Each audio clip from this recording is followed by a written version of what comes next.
Kalkalava mai lau Samoa Entertainment TV. Mai pia. Ya, ai tatu tumu ole ne yaso usi mai fafonga. O suaile sol fontanga mulmulel palmene o Samoa nei tausanga lua pe tai e ono no fall vang fa ufail HRPP ole ale no foia.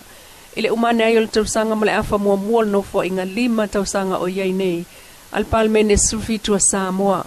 Ole le no fo ya yo no fo ya e ono le HRPP ina ua fa malolo ai mo se taimi fa tawina lona taita imla na failau tusi tuila e pasai lele malia lenga oi malala il pulleri moni ayafi fa tasi ai maisi fai pule to tolu wa savali SML HRPP tu ana si mau useosi pu mai ma ale vena ale ai ole tu ai ole maloela na fai pule sinia le fionga tapu nu papali in Nicoli hang ole tu malo vai mo tolu o le fontanga le alpalmene le soe pe un sauno ai le fonga fitalai le sunga li o pali ita e umaspa o tanga ia il palmene tu si fama vai a fai pule na sava li ese mai lo ai le si la sanga o nai tu malo o le si fai pule o le totolu lea o ia i lava lona mana o e fai le palo tala ititia lo nai tu malo e pe ona moli mawina mai tu tonu pe tai o le soe lo ai le fase e atum ta upo le si tolua i le fam sinonga ma le ngata ai lava i le palmene. Inisi o tala wa siti ai nei i le mota fa matoto ai maise ona masini fa totonga lena o ka maisi amani ina ua mai ona fa pipi e tangata poto fa pitoa ma amata i le so ona fa o ngai ngase talu mailo na fa pa ia ina aloa ia le so na nafi o le taitai fono le kalesia so fa tasia Samoa Reverend Aisoli Yuli na ia fa pa ia le mota ngase te manatua le tala le si taitai o malo o kangaka ngi fa mako kangaka o fioki already dead le bida le nga pi ko la ngo ngau ke fo i ro ko lu no fa maron to ai wile after le lo fo le ri after le lo fo le ri o le e so i fua maola mangalu lue ia puno wa imagine o fio na minsta per il problema se fu maloloina o tato paanga ma wo fatasi mai ni ta ai ole min stam tanga ringol sui fu maloloina vala si ta fito tonga manga sele na sauno ai mo le au fia ai ole aunga ma le talaanga fa amma toto i Samoa ma fa laulo fa lau i tele office fa sala lau ole malo talaanga ole nga luenga oto pupu lava ole tuina mai ole morta i fa tonga sa fa mauni al kabinete el masino Desember luafe sulfit o nga luenga mo le fausiino le mota fa matoto sa amate luafe suiva ai sa fa mai a ile amantanga luafe luas o le tuai fa ngaina o le nei fale ona sa le mafai ona fai ngo fie fe malanga mai o tato insinia mai siamani a wale fa pina o tato masini e pei ona sa talinga o me moni lava e fu el temi na mai ai nga renga mal temi le o tala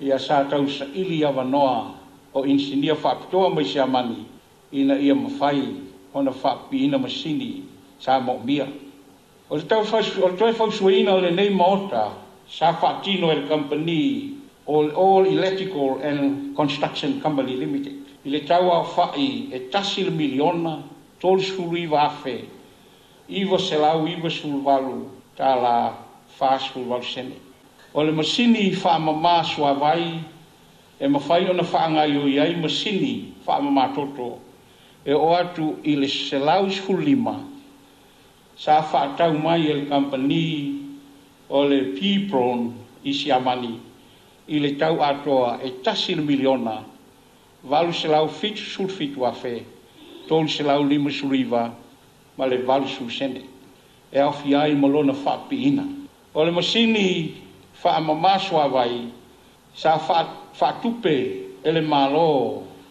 a o le fausiina o le fale malona fa atotongaina e tusa maritasi le miliona fitse lau su lima fe valu se lau sfolu wal fasu wal Sene o loo fa awau ona fa tupe mai i tupe fa sao wal fa tonga ai mai sei o fo ai mai e kalesia nisi o pisi nisi tu maota. O le nei maota wha matoto o le amata wha ngaina.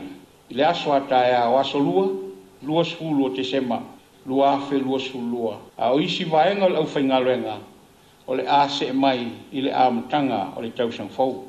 Minister Amtanga Ringol Soifua Maloloina, Valasi Tafito Tongamanga Sele. O le toe whaola mai o le nganu ufa aloaloa Samoa, lena wha autu ia iko ni seti al vaenga talavau al SVSG, Samoa Victim Support Group, pol to manga, ile po na po le moto tupulanga talavau le whakasa i songi. Na aunga umalawa tala whaatino, ile taunu o se ainga ele ai se wha aloalo e mawai, le vaal tina ile tama, ai o le tama fo ile tina, e na o ainga vevesi masawanga, na moli mawina ia na po. Le taunu unga o ainga ele se wha aloalo e maua le sotanga vata pui au mātua, ma moli mawina e whanau masanga wha awawa i lama sawanga. O le isi lea la sanga o ngā ruenga whai whaatasi al tō manga ma le malo, i le wha amuta ino sawanga i Samoa. Na whaatino, e le autolavau mai whalatiu le wha solongo se ainga o iei sawanga, mai le tamaita ina maitanga o talavau. A vatu i lona tinana te le taliaina, lona tuangane wha apena foi, peitai. O le sa ilinga o se fōma inadu iei le teine wha paula na tō, na mawai le tō manga matoe wha atasiai le na ainga.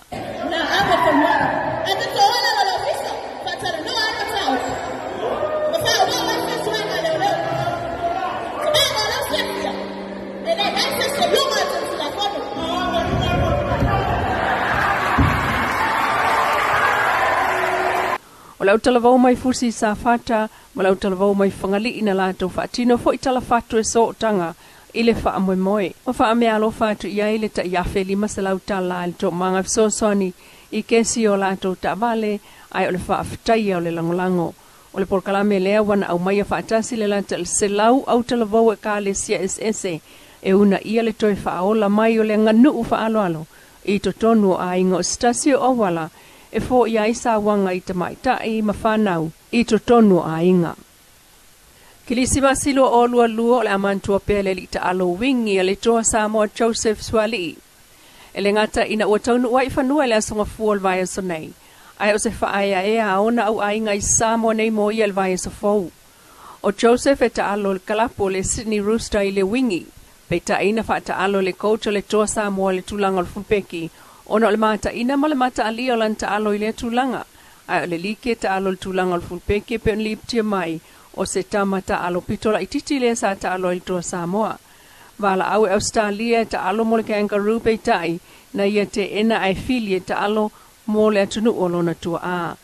Joseph Swali na soifuane i Australia. Ai o le ainga o lona tama o Samoa nei.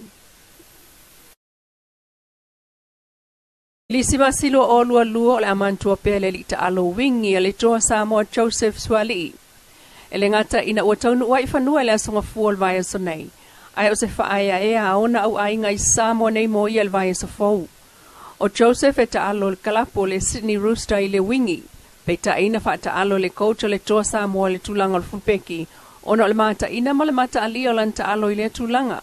Ai o le like ta alo le tulanga o le fulpeki pe on liptia mai. O se tamata alo pitola i titi le sa ta alo i toa Samoa. Vala au e Australia ta alo mo le kangaroo pe tai. Na ia te ena ai filie ta alo mo le atunu o lona tua a. Joseph Swali na soifuane i Australia. Ai o le ainga o lona tama o Samoa nei. Lau Samoa Entertainment TV mas whaapoponga i le aso ataya o i alo fo le tua ai whasai fwea.